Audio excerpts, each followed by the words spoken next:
welcome. Alright, so it's been a while since I had been on here, but I also got onto the Xbox, and I was playing Division 1 on the Xbox. And without the season pass, without the DLC, none of that, just the regular game, okay? And I had to try to remember some things, how to level up quickly. So that's one thing, from zero to hero. Here's the breakdown of doing that. Yeah, you're concerned about getting your base level up because the perks, the talents, and things like that are going to help your character out. And it just depends on what's going on in your map here.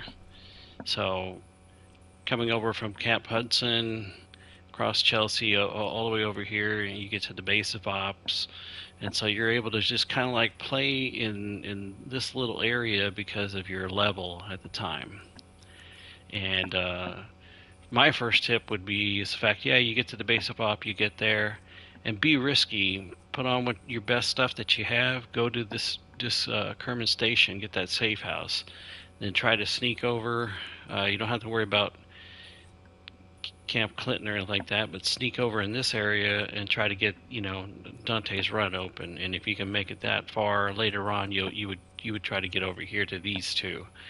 Definitely the cavern, which is going to be easy to get access to, and then the meat locker. Now this is going on the fact that you do not have any friends that are going to help you to open up all the safe houses for you. Totally by yourself. And this is what happened to me when I was on the Xbox, was that, had to do this all by myself, which was the same thing when I first started on PlayStation. Did it all myself, and then it just helped my friends in that way as they started playing. But getting these open is what you're going to look at. It's going to help you to get some gear, and in the beginning of the game, they're going to go ahead and give you a couple items. Yeah, you might get an exotic, you might get 2 classifieds. Yeah, you might want to keep them. What I ended up doing, since I didn't have anything else on the Xbox, I went ahead and took those items and I sold them. I sold them to the vendor, at least one at a time when I needed it. So then I sold it and I had 170,000, and I utilized that credits in order to buy pieces of gear at the time, from the vendors, which help accelerate what I needed to do, so I can jump in those missions, take care of the little tiny missions that were on the map. And that's the thing, when you look on the map, you'll have those little tiny missions. They'll be in the different colors or whatever, green, yellow, blue, etc. And you would complete them, especially in this little area. You want to get them all done so that way you can get some of your talents and perks coming from the base. Okay, so those come in handy and help your character out. So we go inside and talk about that a little bit more. Now entering a safe area. And even if you got 20% or even 30% or 50%, however you can get it through, go ahead and take care of the base of op, and you just grabbing those little medical missions. You want to get the tech missions. You want to get the security missions, and get those done. All the small ones first, then go for the big one. The big main missions, yeah, that's something you'd probably be looking at. Hey, yeah, you wanted to go down to Lincoln Tunnel, Hudson Refugee. Of course, the Madison Field is a quick one, and it's actually not half bad if you're doing it just with what you have. But utilizing that's what's going to help you level up quickly and able to unlock some of the perks and things that come with that. Okay, so in consideration, also, here's a cool trick. Okay, so you're thinking about, hey, I needed gear. I got the gear. Now I'm going into the gear level area. Okay, so you finally got your character up there and you're starting to do gear levels. Now, of course, like I said, going around and doing the missions is helpful because it unlocks the base and gets you there. But if you're not at that point and you're still the low level character, 20, something like that, you're kind of concerned, how am I going to excel and get better and do better? Well, if you look on the map, you're going to be looking for these little echoes, the telephones, okay, and incident reports, okay. And the reason why you want to collect these, the echoes and telephones and incident reports, is because what's going to happen is if you look at the top right, I got, my cache there that I can get. Now, of course, I don't have any in here, but in order for you to get it, is you have to have that bar of experience go up. Well, the fastest way, and you're thinking, well, a lot of XP, I need XP, like here, there's a lot of XP, 28,000. But the crazy part is that each one of these little telephones or incident reports is like 1/3 of the points that you would get for XP. So then, man, hey, you're gonna get it quickly.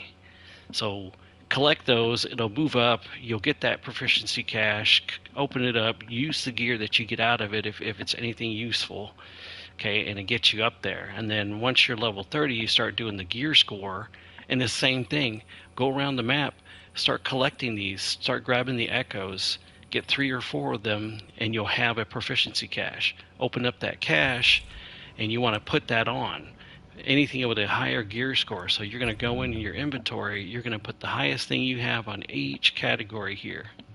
And what that's going to do is it's going to bring up your gear score.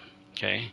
Yeah, run around, do some missions, whatever, but in order to get that gear score up, you got to go ahead and put the highest pieces that you have. Once you put those highest pieces that you have, if you're on your map, you'll notice it'll say, hey, hold triangle to change the tier. Now, you reach that category 0 to 181, you can go to the tier 1.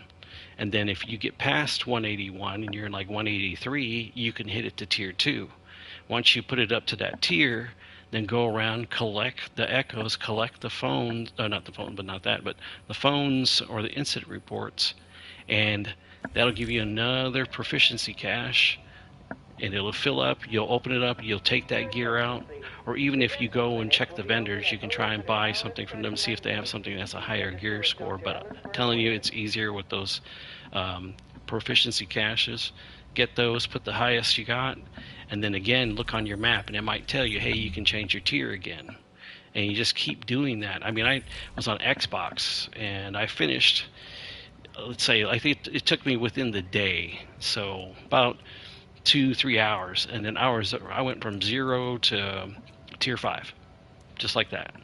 So that's my best advice for you guys on that, is to collect the phones, collect the incident reports, hit those echoes, open up those proficiency caches, put the highest you got until you're able to unlock World Tier 5. Once you got that, man, then you're set. Then you can just wear whatever you want. Even though that the gear pieces that you put on, it might not match. It might be like a calico. You might have like, not a Barrett's vest, but you'll have some other yellow vest on. You might have some blue. You might have something green. Whatever you have, put that on, and then your gear score will go up, your world tier will go up, and then once you're at 5 and you set it to that, put what you have, your best build, your best setup, and go out there and go have some fun and start farming. Do the challenging part on the missions. Don't sit around, but really try to go for the challenging ones. And then once you've got your classified gear, hey, then you can go do the legendaries. But what also helps out is hitting those boss runs. There's a boss over here that you can hit. You can go over to, Amherst. There's a couple of bosses here. You fly over to, let's see, this is Hudson Refugee Camp, but there's a couple of bosses down here. And then you go down to Napalm. There's a boss down at the end of the street over here. And then take the cavern, and once you go out the back way of the cavern, you go over here to the subway, there's a boss there. But I would Google this boss run map, which would have the colored map with the skulls on it. Hit each one of those bosses. They drop classified, they drop exotics, and they also drop some pretty good high-level gear as well. And shoot, there's bosses here. Like there's a boss I know right here at this 23rd Street. You can hit him there.